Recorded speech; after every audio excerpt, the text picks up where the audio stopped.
योग के अलग अलग संदर्भों में अलग अलग अर्थ है। आध्यात्मिक पद्धति, आध्यात्मिक प्रक्रिया। ऐतिहासिक रूप में कर्म योग की अंतिम अवस्था समाधि को ही राजयोग कहते हैं। आधुनिक संदर्भ में हिंदुओं के 6 दर्शनों में से एक का नाम राजयोग है। महर्षि पतंजलि का योग सूत्र इसका मुख्य ग्रंथ है। 19वीं शताब्दी में स्वामी विवेकानंद ने राजयोग का आधुनिक अर्थ में प्रयोग आरंभ किया था। इस विषय पर उनके व्याख्यानों का संकलन राजयोग नामक पुस्तक के रूप में प्रकाशित हुआ, जो पतंजलि योग का प्रमुख आधुनिक ग्रंथ कहा जाता है। राजयोग सभी योगों का राजा कहलाता है, क्योंकि इसमें प्रत्येक प्रकार के योग की कुछ न कुछ सामग्री अवश्य मिलती है। राजयोग महर्षि पतंजलि द्वारा रचित अष्टांग योग का वर्णन करता है। राजयोग का विषय चित्त वृत्तियों का निरोध करता है। महर्षि पतंजलि ने समाहित चित्त वालों के लिए अभ्यास और वैराग्य तथा विक्षिप्त चित्त वालों के लिए क्रिया योग का सहारा लेकर आगे बढ़ने का रास्ता सुझाया है। इन साधनों का उपयोग करके साधक के क्लेशों का नाश होता है, चित्त प्रसन्न होकर ज्ञान का प्रकाश फैलता है और विवेक ख्याति प्राप्त होती है। प्रत्येक व्यक्ति में अनंत ज्ञान और शक्ति का आवास है। राजयोग उन्हें जागृत करने का मार्ग प्रदर्शित करता है। मनुष्य के मन को एकाग्र कर उसे समाधि नाम वाली पूर्ण एकाग्रता की अवस्था में पहुंचा देना। स्वभाव से ही मानव मन चंचल है। वह एक क्षण भी किसी वस्तु पर ठहर नहीं सकता। इस मन की चंचलता को नष्ट कर उसे किसी प्रकार अपने काबू में लाना, किसी प्रकार उसकी बिखरी हुई शक्तियों को समेटकर सर्वोच्च ध्येय में एकाग्र कर देना, यही राजयोग का विषय है। जो साधक प्राण का संयम कर प्रत्याहार धारणा द्वारा इस समाधि अवस्था की प्राप्ति करना चाहते हैं, उनके लिए राजयोग बहुत उपयोगी ग्रंथ है। स्वामी विवेकानंद जी कहते हैं कि प्रत्येक आत्मा अव्यक्त ब्रह्म है। बाह्य एवं अंतः प्रवृत्ति को वशीभूत कर आत्मा के इस ब्रह्म भाव को व्यक्त करना ही जीवन का चरम लक्ष्य है। कर्म, उपासना, मन संयम अथवा ज्ञान, इनमें से एक या सभी उपायों का सहारा लेकर अपना ब्रह्म भाव व्यक्त करो और मुक्त हो जाओ। बस यही धर्म का सर्वस्व है। योग का अर्थ है चित्त वृत्ति का निरोध। चित्त भूमि या मानसिक अवस्था के 5 रूप हैं। पहला क्षिप्त, दूसरा मूढ़, तीसरा विक्षिप्त, चौथा एकाग्र और पांचवा निरुद्ध। प्रत्येक अवस्था में कुछ न कुछ मानसिक वृत्तियों का निरोध होता है। क्षिप्त अवस्था में चित्त एक विषय से दूसरे विषय पर दौड़ता रहता है। मूढ़ अवस्था में निद्रा, आलस्य आदि का प्रादुर्भाव होता है। विक्षिप्तावस्था में मन थोड़ी देर के लिए एक विषय में लगता है, पर तुरंत ही दूसरे विषय की ओर चला जाता है। यह चित्त की आंशिक स्थिरता की अवस्था है, जिसे योग नहीं कह सकते। एकाग्र अवस्था में चित्त देर तक एक विषय पर लगा रहता है। यह किसी वस्तु पर मानसिक केंद्रीकरण की अवस्था है। यह योग की पहली सीढ़ी है।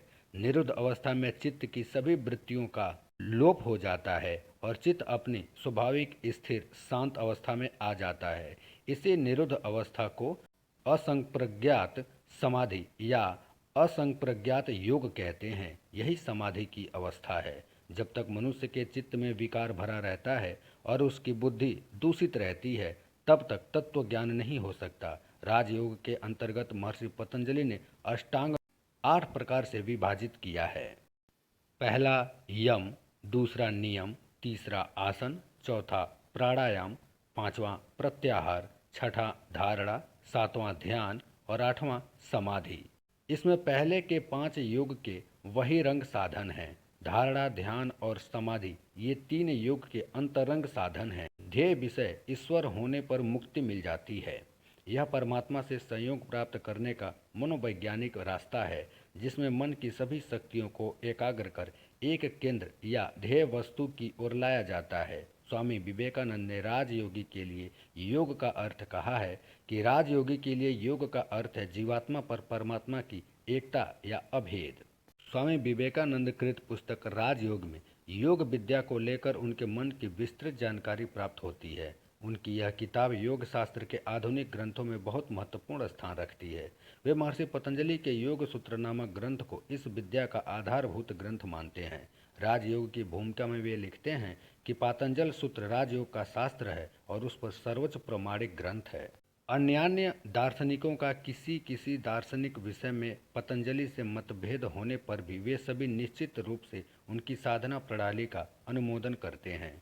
स्वामी जी का मानना है कि अष्टांग योग एक प्रणाली है जिसके अभ्यास से निश्चित फल अपने आप प्राप्त होता है। इस विषय में स्वामी विवेकानंद कहते हैं कि अब तक हमने देखा इस राजयोग की साधना में किसी प्रकार के विश्वास की आवश्यकता नहीं है। जब तक कोई बात स्वयं प्रत्यक्ष न कर सको तब तक उस पर विश्वास न करो। राजयोग यही शिक्षा देता है। सत्य को प्रतिष्ठित करने के लिए अन्य किसी सहायता की आवश्यकता नहीं है। स्वामी विवेकानंद का मत है कि योग का अनुशीलन भी ज्ञान की भांति व्यवस्थित तरीके से होना चाहिए और इसमें तर्कशीलता का अवलंबन करना चाहिए। इस विषय पर वे एक व्याख्यान में प्रकाश डालते हुए कहते हैं कि रहस्य स्पृहा मानव मस्तिष्क को दुर्बल कर देती है। इसके कारण ही आज योग शास्त्र नष्ट होता जा रहा है। लेकिन वास्तव में यह एक महाज्ञान है। 4000 वर्ष से भी पहले यह आविष्कृत हुआ था। तब से भारतवर्ष में यह प्रणालीबद्ध होकर वर्णित और प्रचारित होता रहा है।